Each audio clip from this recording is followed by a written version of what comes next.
Bismillahirrahmanirrahim. Assalamualaikum warahmatullahi wabarakatuh. Alhamdulillahirabbil alamin. Allahumma shalli wa sallim wa barik ala Rasulillah wa ala alihi wa ashabi ajmain. Amma ba'd. Alhamdulillah, bahagia sekali kami dan sekaligus bersyukur bisa bermuajah kembali kalaupun lewat ruang-ruang virtual. Jarak dekat di hati, dalam doa, dalam kesepahaman, kalaupun kemudian jarak jauh di mata, dalam makna jarak pertemuan fisik kita. Kali ini ada yang menarik pertanyaan kepada saya. Ustadz, adakah ibu yang durhaka kepada anak?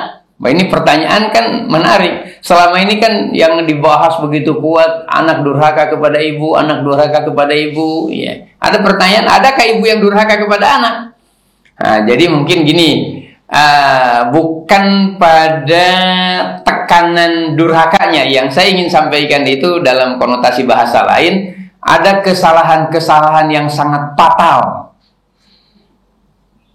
Garis yang disampaikan oleh ibu dan bapak ketika anak-anak berada dalam usia dini, atau katakanlah 15 tahun ke bawah, lebih khusus lagi 10 tahun ke bawah atau 6 tahun ke bawah, yang dimana kemudian pembelajaran yang terkait dengan karakter salah satu diantaranya itu dibangun dalam posisi ini, yang kalau salah-salah maka kemudian itu akan berpengaruh kepada perjalanan kepribadiannya, akhlak dan kediriannya sesudah dia remaja dan dewasa dan seterusnya. Nah, kita ambil contoh lah dari sisi yang kelihatannya baik-baik saja. Anak itu diperhatikan, anak itu disayang. Tapi karena ada lebihnya berlebihan, sayangnya, perhatiannya, sehingga kemudian menjadi manja. Apa yang terjadi? Ya tumbuhnya bagus, wajahnya nyaman, dia sehat, tapi ada karakter yang mestinya tumbuh pada dirinya, kemandirian, keberanian, itu malah tidak tumbuh. Kenapa? Ya itu tadi, sedikit ambil lagi sedikit, ibu lagi sedikit, bapak lagi, dan bapak pun kemudian meresponnya berlebihan.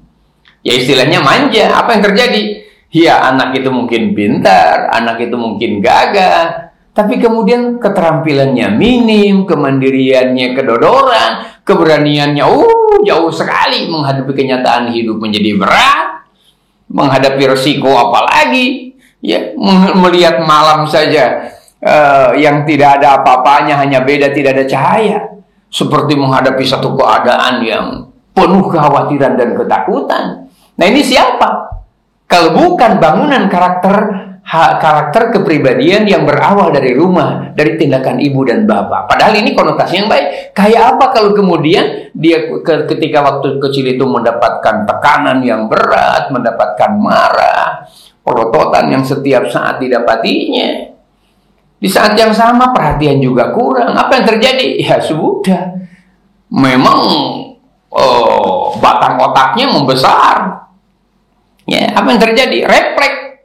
Tapi dalam konotasi yang negatif, menjadi pemarah, mudah tersinggung, responnya kemudian selalu berada dalam kondisi-kondisi yang tidak membuat orang nyaman. Itu adalah akibat daripada perjalanan waktu kecilnya. Kenapa? Karena dia tembus, direkam oleh otak bawah sadar, dan itu menjadi memori panjang. Ya. Anak menghafal Quran bukan semata-mata madrasahnya, bukan semata-mata memorinya semata-mata, karena perhatian ibu dan bapak.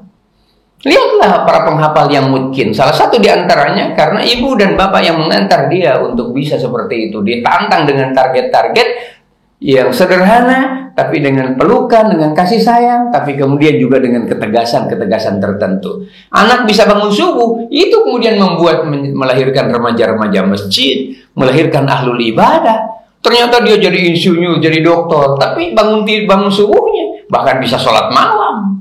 Itu adalah bekal-bekal yang didapatkan di saat dia kecil. Makanya anak di waktu kecil itu tidak dikatakan dosa. Ya, tidak dikatakan dosa, tidak dikatakan durhaka. Ya kesalahan, kehilapan yang sesungguhnya itu bagian daripada kelalaian ibu dan bapak. Ya mohon maaf, saya juga kan bapak. Tentu saja ini menjadi tantangan bagi kita. Bayangkan nanti kalau sudah besar, sedikit dia kepingin belajar untuk memasuki mana-mana kehidupan yang lebih banyak. Ketika dia teringat, mungkin saya pemarah ini ya, pemalas seperti ini. Mungkin gara-gara ibu dan bapak saya waktu kecil kurang perhatian, atau sebaliknya, bapak terlalu manja sehingga saya seperti ini. Ya. Keluarlah kemudian Allahumma gfirli wali walidayya warhamhuma kama rabbayani shaghira. Ya Allah, ya Rahman, ampuni saya dan ampuni kedua orang tua saya. Ya. Dan sayangi dia ya Allah sebagaimana dia pernah menyayangi saya di waktu kecil. Nah, bagaimana pula kalau tidak menyayangi waktu kecil? Nauzubillah min dzalik. Ya. Jadi ini pandangan lain tentu saja yang boleh menjadi bahan diskusi ya. Betapa kita memintakan ampun kepada orang tua ya boleh jadi karena memang menyangkut kesalahan-kesalahan yang bersifat fundamental, terutama menyangkut karakter kepribadian yang terkait dengan sikap mental menghadapi kehidupan ini. Orang yang fight, orang yang pemberani, sebenarnya itu berawal dari didikan orang tuanya yang selalu menantang tanpa mengurangi cinta dan perhatian. Ya. Persahabatan di waktu kecil itu membuat anak bisa bersosialisasi. Lentur profilnya memungkinkan untuk bisa beraktualisasi dalam kehidupan ini tanpa mengurangi kepribadian, kekokohan yang bersifat keberagamaannya. Ya, tentu ini membutuhkan penguatan berikutnya ya. Tapi sekali lagi, bangunan waktu kecil bagi anak tidak dikatakan pendosa apalagi durhaka. Tapi tindakan kesalahan ibu di waktu kecil sangat berpengaruh dan boleh jadi yang membuat anak-anak minim dari amalan-amalan kebaikan. Nauzubillah, kalau kelak kita ada di yaumul qiyamah, dia tidak menjadi pembela. Kita ada di dalam kubur, dia tidak menjadi orang yang bisa mensuplai doa dan menguatkan rahmat di alam itu. Bismillah ya, kita menjadi ibu bapak yang tega di satu sisi dalam hal-hal membangun kemandirian, sisi lain kita juga tidak akan pernah lupa perhatian dan kasih sayang, rasa aman kepada anak-anak juga tetap dibangun di waktu yang sama. Assalamualaikum warahmatullahi wabarakatuh.